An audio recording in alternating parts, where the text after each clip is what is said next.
Seryoso yarn.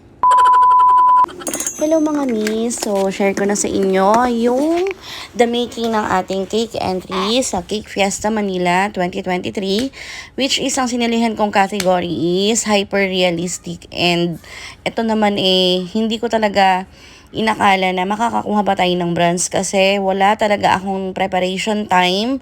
As in, nagulat na lang ako na nung napanood ko yung live ng ating founder na si Miss Christina and si Chef Valerie, ay ano na pala, kinabukasan ipapasa na yung cake. So bali nagpa-register ako ng November 3, and then ang cut off talaga ng registration para dun sa mga competitors is November 5. So nung November 3 nagpa-register ako, and then waiting ako sa reply ng email para doon sa mga nagpa-register nga. And then, doon sa email, ang sinend lang sa akin is yung parang yung ticket ko or naipapakita ko doon sa registration sa venue para kapalit nung ID at saka nung no, parang proof lang siya na na nakapagpa-register na ako. So ayun na nga. After 1 week, Sunday, November 12, yata nag-live ang ating mga founders ng Cake Fiesta Manila. And then, hindi ko siya napanood ng buo kasi diba 11, 12 mga mina sa 15 yung cakes ko and nasa 240 pieces cupcake. So, pagoda ang mima nyo. So, nakatulog agad ako kaya hindi ko na natapos yung live nila kasi medyo late na rin yon. And ayun nga, parang mga 8:30 na yata yun nung napanood ko. Hindi ko, parang hanggang dun lang ako sa raffle dun sa nagpapahula sila ng mga answers kasi may free tickets yon. So, tapos yun na nga, kaya ako naman nanood ng live kasi tawag dito, wala akong ka-idea mga mi kung paano ko ihahatid yung cake or 'di ba instructions or kung paano ba ang gagawin kasi yung email na sinend sa akin is wala ngang nakalagay na instruction. So ito na nga. So paggising ko kinabukasan, tawag dito, wala akong cake nito Ay hindi, meron pala akong cake niyan. Kaya tawag dito, pagoda nga ang lola nyo. Tapos kinagabihan, nung napag-decidean ko na manonood ulit ako nung live, kasi wala talaga ako nare-receive na email. Sabi ko, hala, sa 16 na yung first day. Ano bang Ano bang gagawin ko? Paano ba ako pupunta sa venue na dala-dala yung cake? Ano ba yung mga procedures? Ano ba yung gagawin? So sabi ko, nagpabalik-balik ako. Bala ko na nga i-message yung page ng Cake Fiesta. Pero sabi ko, sobrang busy ni na Chef Christina and Chef Valerie. Kaya, pinanood ko na lang ulit yung live nung gabi na nga.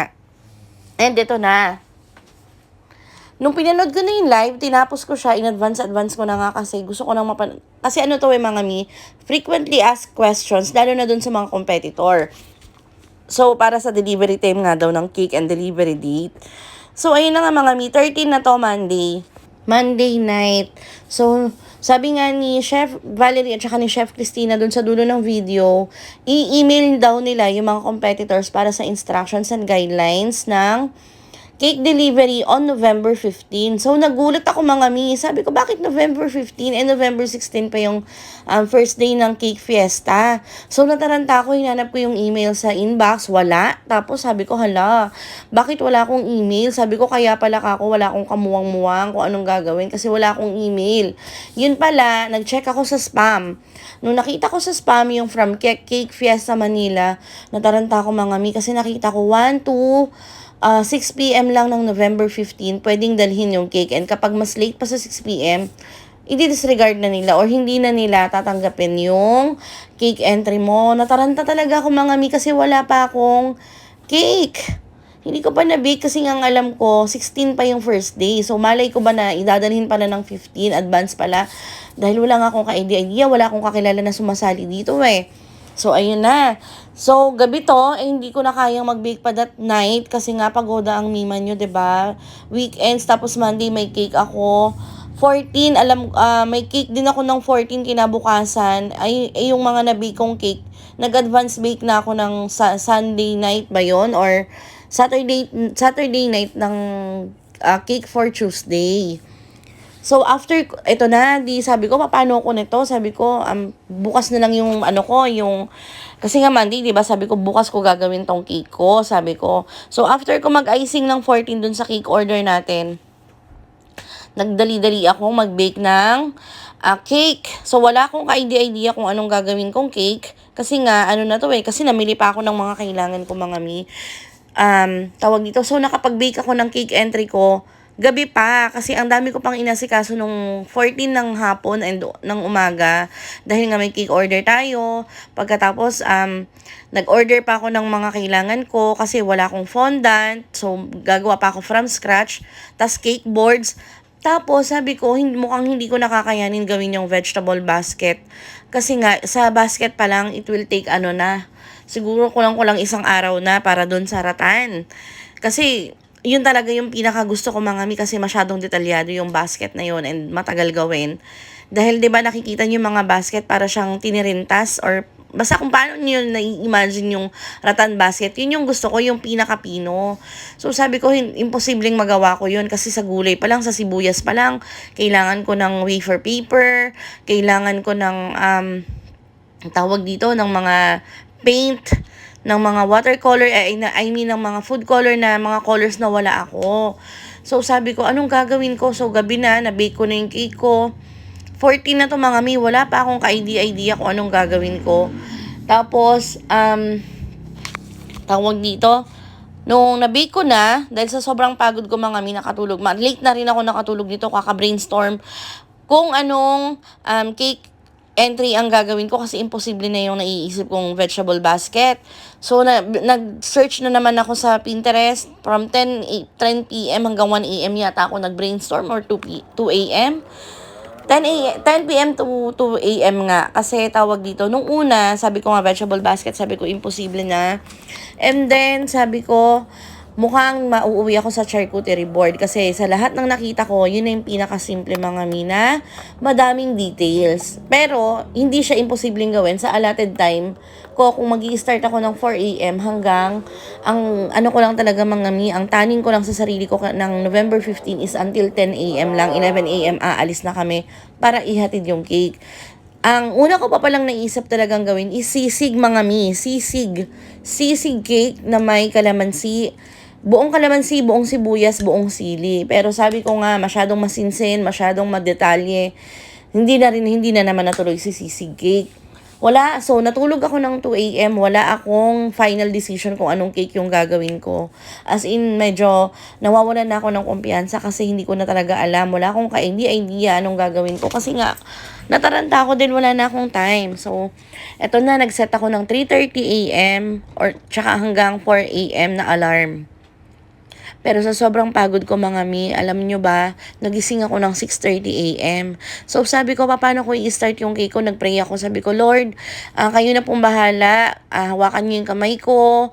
Tapos sabi ko, magsasearch ako sa Pinterest, habang nagkakape ako, nagsasearch ako ng cake entry ko ng ideas. So sabi ko, Lord, ikaw na pong bahala, bigyan mo ako ng sign kung ano yung dapat kong gawin na cake. So, habang nag-search ako ng mga ideas sa Pinterest, kung anong yung mga hyper-realistic cake na gagawin ko, or kung anong concept yung gagawin ko, biglang nag-pop up sa feed ko yung sourdough bread. Kasi nga mga tawag dito parang last week, bala ko talagang gumawa ng sourdough bread dito sa bahay, pang consume lang namin. Kasi sabi ko, nagbabalak na talaga akong gumawa ng wild yeast, mga mi. Last, naghugas na ako ng jar ng paglalagyan ko ng wild yeast.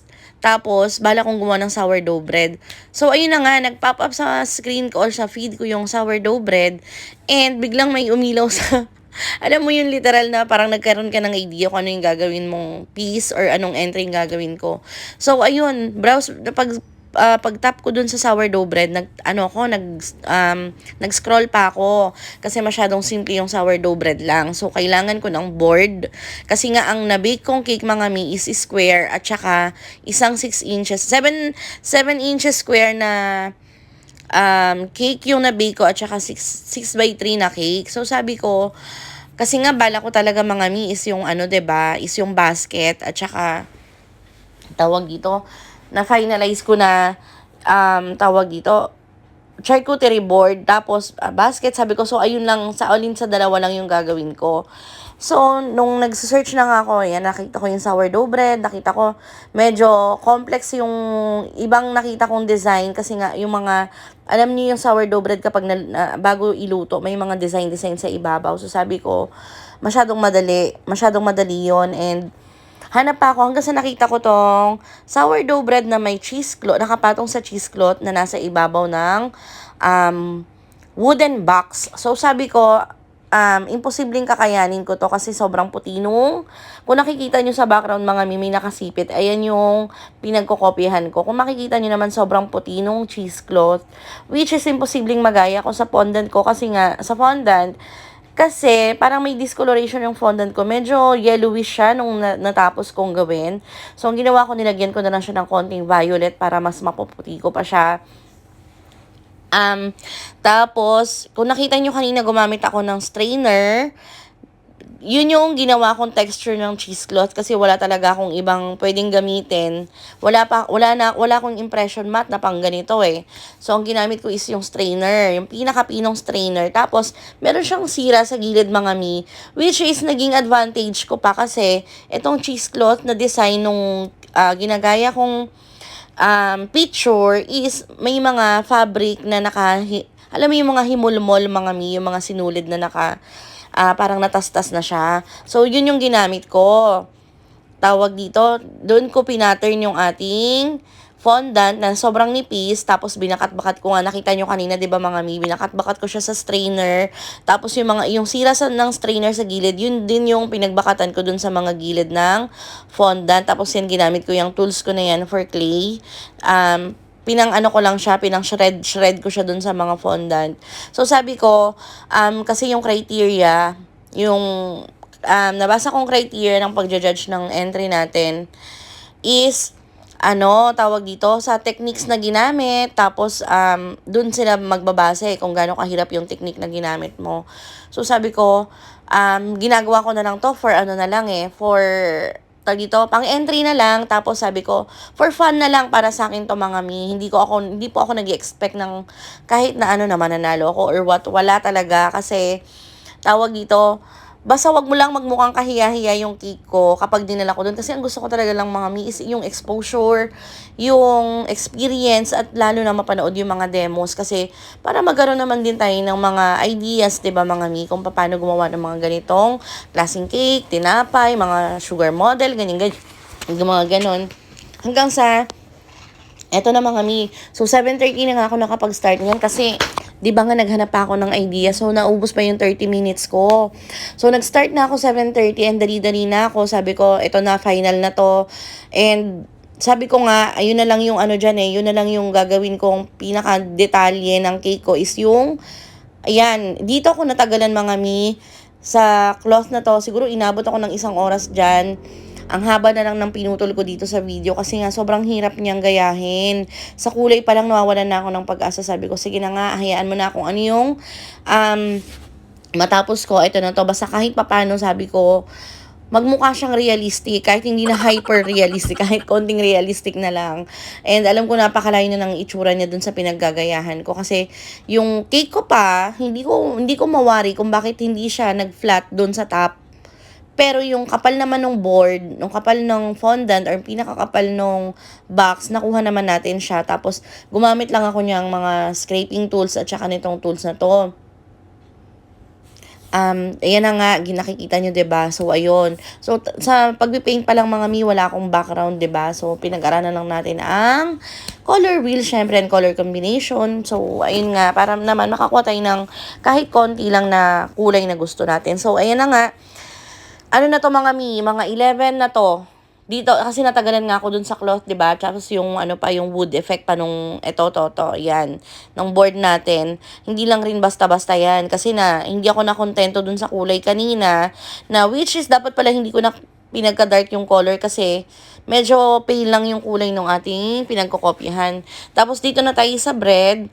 Kung napansin nyo mga mi, medyo magaspang siya, diba? Kasi yung chocolate natin, bago ko pa ibalot ng fondant yan, magaspang talaga yung chocolate. Kasi nga, yun yung hinahabol natin. Yung details ng tinapay na sourdough bread, which is pumutok kasi yung sourdough bread dun sa picture. Putok yan.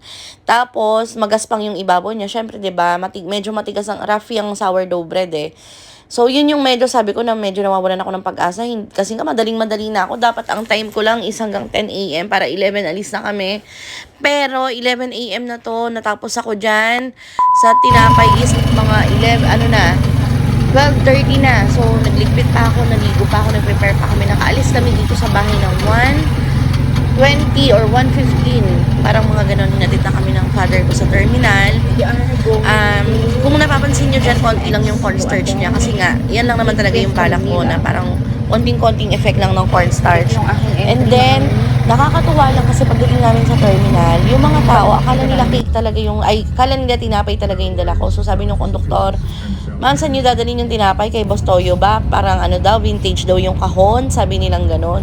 So, nung mas maaga pa, medyo nawawalan na ako ng pag-asa sa output ko at saka sa itsura ng cake ko. Pero nung may mga nakakita na sinabi nila na ang laki daw ng tinapay, bakit daw yung tinapay ko naka clear box, tapos yung mga nasa bus, napapalingon sila nagtatanong kung tinapay ba. So, medyo nabubuhayan ako ng mga mina. Mukha naman sigurong tinapay yung gawa ko. Hanggang sa pagdating ko sa venue, sobrang gusto ko nang kainin ng lupa kasi nga wala akong tiwala sa gawa ko, and yung mga nakita ko sobrang ganda. So sabi ko, parang gusto ko na lang mahiya kasi feeling ko hindi maganda yung gawa ko, and feeling ko wala sa kalingkingan ng mga ayan nga. Tapos alam niyo ba mga mi, dumating ako sa venue 5:35 p.m. na, which is hanggang 6 p.m. lang yung cut off. Kasi nga nahuli pa yung Grab driver na sinasakyan namin, so nag-transfer pa kami. Parang isang oras pa yung inabot namin bago kami nakakuha ulit ng 4:30 na kami dumating ng Doroteo. I know, mga 4 na. Tapos syempre, nag-book pa ako. So, 30 minutes pa inantay. Uminom pa ako ng tubig. Nagpahinga pa kaming konti kasi nga sobrang bigat nito mga mi. Almost 10 kilos yung cake ko. Tapos, yun na nga, nung nahuli pa, nagkaroon ng aberya. Ang tagal ko pa naghintay kasi irirebook ko pa yung Grab hanggang sa nakasakay kami, 4:45. So, ayun na nga mga mi, pagkabook ko ng isang Grab taxi, buti na lang, paglagpas ng Padre Burgos, medyo wala ng traffic. So, sabi niya, sige ma'am, kaya yan, nawawala na ako ng pag-asa. Nakita ko habang nagmo-monitor ako sa time namin, kung ilang minutes patatakbuhin namin hanggang MOA. So, ayun na nga, sabi ko, kaya pa. So, darating kami doon ng mga 5:15. Doon sa estimated time of arrival namin, 5:15. Pero, syempre, may mga traffic pa. So, bumaba kami eksakto ng SMX is 5:30 or mga 5:29 ganyan. Pero syempre, diba, i-check pa yung bag pagpasok mo sa loob. May checkings pa. And then, i-register pa. Pag-packet pa sa escalator. Ang bagal ng escalator. So, yun, pagdating ko sa venue, 5:35, nagpa-register na kagad ako. Tapos, ni-retouch pa yung cake kasi may time naman pala na i-retouch yung cake bago i-photoshoot para doon sa official photo nga na para sa People's Choice Award na i-upload sa page ng CFM. Tapos ayun, nung gabi na nga, ayan yung mga nakita nating mga vlogger, mga baker vlogger din, yung tawag dito sina twin bakers, tapos yung mga lodi natin na gumawa nung ati-atihan mga mi. Andyan, i-upload ko yung mga pictures ng mga nakita kong vloggers. Tapos, ito yung mga ibang kasali mga mi. Hindi kasi yan pwedeng i-upload sa page, sa sarili naming account hanggat hindi natatapos yung judging time. So, Saturday pa ni-release yung mga photos and Saturday siya ginudge.